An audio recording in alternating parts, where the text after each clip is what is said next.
হে পৃথিবীর মানুষ, আল্লাহ জানায়া দিয়েছেন, হে পৃথিবীর মানুষ শুনো, তুমি দুনিয়া থেকে বিদায় হয়ে যাবে। মরণ থেকে বাঁচার জন্য যদি তুমি সীসা ডালিত প্রাচীরের ভিতরে আত্মগোপন করা হয়, এরপরে মুমিন তুমি মরণ থেকে বাঁচতে পারবে না। মরণ তোমাকে এমন ভাবে গ্রাস করে ফেলবে, মালাকুল মউত আজরাইলের সামনে তোমাকে হাজির হতে হবে। আল্লাহ আরো জানিয়ে দিয়েছেন, কুল ইন্নাল মাউতাল্লাযী তাফিরুনা মিনহু ফাইন্নাহু মুলাকীকুম সুম্মা তুরাদ্দুনা ইলা আলিমিল গায়ব ওয়াশ-শাহাদাতি ফায়ুনাব্বিউকুম বিমা কুনতুম তা'মালুন। আল্লাহ জানিয়ে দিলেন, নবীজি আপনার উম্মতদেরকে আপনি জানিয়ে দিন, তোমরা যারা মরণ থেকে পলায়ন করো, আরে মুমিন মরণ থেকে পলায়ন করতে পারবে না। মরণ কিন্তু তোমাদের সঙ্গে মোলাকাত করবে, মরণ কিন্তু তোমাদের সঙ্গে মালাকুল মউত আজরাইল তোমার সঙ্গে সাক্ষাৎ করবে। এ মানুষ, তুমি আমি পৃথিবীর জমিন থেকে বিদায় হয়ে যাব। আল্লাহ এই পৃথিবীর জমিনের ভিতরে যত মাখলুকাত বানিয়েছেন, সকলকে আল্লাহ একটা নির্দিষ্ট সময় আল্লাহ দিয়েছেন। আল্লাহ বলে দিয়েছেন, ইদা জা আজালুহুম ফালা ইস্তাখিরুনা সাআতাও ওয়ালা ইস্তাকদিমুন। আল্লাহ জানিয়ে দিলেন, হে পৃথিবীর মানুষ, আমি আল্লাহ তোমাকে নির্দিষ্ট একটা সময়, নির্দিষ্ট একটা হায়াত আমি আল্লাহ তোমাকে দিলাম। জানুন রে বান্দা, হায়াত যখন শেষ হয়ে যাবে, মালাকুল মউত আজরাইল তোমার সামনে হাজির হয়ে যাবে। তখন মরণ থেকে বাঁচার জন্য যতই লাফালাফি করা হবে, মরণ থেকে বাঁচার মতো কোনো ক্ষমতা আল্লাহ রাব্বুল আলামিন দেন নাই। কারণ মরণ থেকে যদি বাঁচার কোনো অধিকার থাকতো, আমাদের নবীর চাইতে কারো অধিকার বেশি ছিল।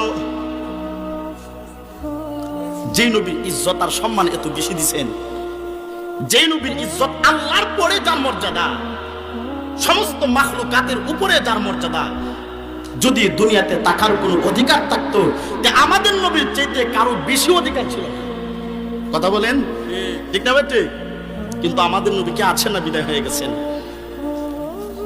এমনকি পৃথিবীতে যত নবী রাসূল আল্লাহ বানিয়েছেন, একজন নবীও পৃথিবীতে নাই। কারণ এই দুনিয়াটা চিরস্থায়ী থাকার জন্য না। আল্লাহর নবী বিশ্ব নবী রাহমাতুল লিল আলামিন ইন্তিকালের 4 দিন পূর্বে বা 1 সপ্তাহ পূর্বে নবীজি অসুস্থ হয়ে গেলেন। নবীজির মাথা ব্যথা, বুকে ব্যথা, গায়ের ভিতরে প্রচন্ড জ্বর, শরীরের ভিতরে প্রচন্ড জ্বর। নবীর শরীরটা বড় দুর্বল হয়ে গেছে, সোজা হয়ে দাঁড়াতে পারে না। এমনি আল্লাহ রাব্বুল আলামিন জিবরাইল আলাইহিস সালামকে ডাক দিয়া আমার নবী বিশ্ব নবী রাহমাতুল লিল আলামিনের কাছে পাঠিয়ে দিলেন। এবার জিবরাইল আমার নবীর কাছে এসে সালাম দিলেন এবং বললেন, নবী গো, মহান আল্লাহ আমাকে পাঠাইছেন। আল্লাহ জানতে চেয়েছেন আপনি কেমন আছেন, মহান আল্লাহ জানতে চেয়েছেন। নবীর অবস্থা আল্লাহ জানে কি জানে না? আল্লাহ জানেন, জানেন। কিন্তু এরপরে কেন অবস্থা জানতে চাইছেন? কারণ আমার হাবিবকে এত বেশি আল্লাহ মহব্বত করতেন। গোটা দুনিয়ার যত নবী রাসূল ছিল, সকলে আল্লাহকে খুশি করার জন্য পাগল, আর আমার আল্লাহ আমার রাসূলকে খুশি করার জন্য পাগল। সুবহানাল্লাহ কইতেন না?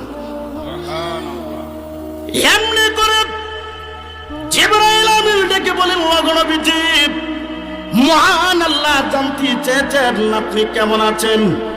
এমনি আমার নবী ডেকে বলেন, জিবরাইল, আমি নবীর অবস্থা তেমন বেশি ভালো না। মাথার ভিতরে প্রচন্ড ব্যথা, বুকের ভিতরে প্রচন্ড ব্যথা, গায়ের ভিতরে প্রচন্ড জ্বর, শরীর বড় দুর্বল হয়ে গেছে। আমি নবী সোজা হয়ে দাঁড়াতে পারি না। এমনি করে জিবরাইল আমিন এই কথা শোনার উপর আল্লাহর কাছে ফিরত চলে গেলেন। আবার আল্লাহ দ্বিতীয় দিন আমার নবীর কাছে জিবরাইল আলাইহিস সালামকে আল্লাহ পাঠায় দিলেন। আবার দ্বিতীয় দিন জিবরাইল এসে ডাক দিয়া বললেন, ওগো নবীজি, আপনি কেমন আছেন, মহান আল্লাহ জানতে চেয়েছেন। এমনি আমার নবী ডেকে ডেকে বলেন, জিবরাইল, আমি নবীর শরীরের অবস্থা তেমন বেশি ভালো না। মাথার ভিতরে প্রচন্ড ব্যথা, বুকের ভিতরে প্রচন্ড ব্যথা, গায়ের ভিতরে প্রচন্ড জ্বর। আমি নবী সোজা হয়ে দাঁড়াতে পারি না।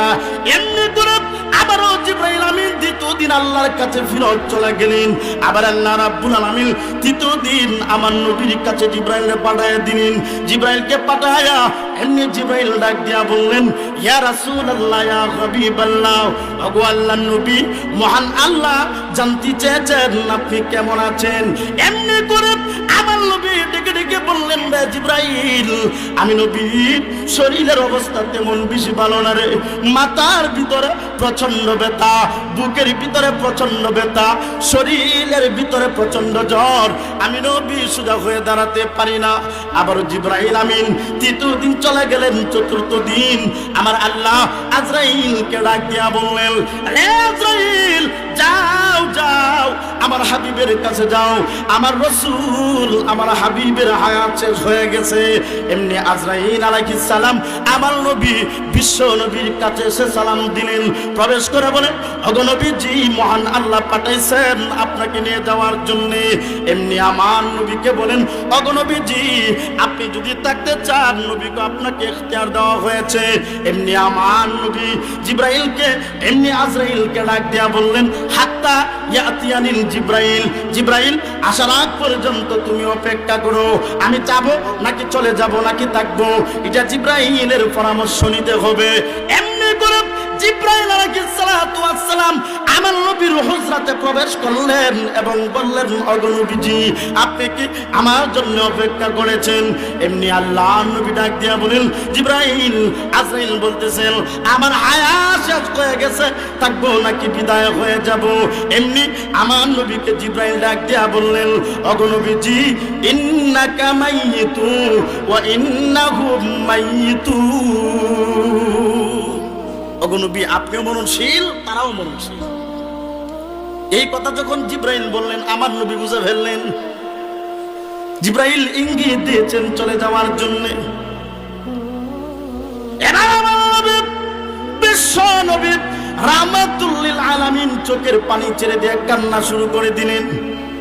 এমনি জিবরাইল ডাক দিয়া বলেন, নবী গো, আপনাকে মহান আল্লাহ দুনিয়ার জীবন থেকে পরকালের জীবনে আপনার মাকাম আল্লাহ উঁচু করে দিবেন।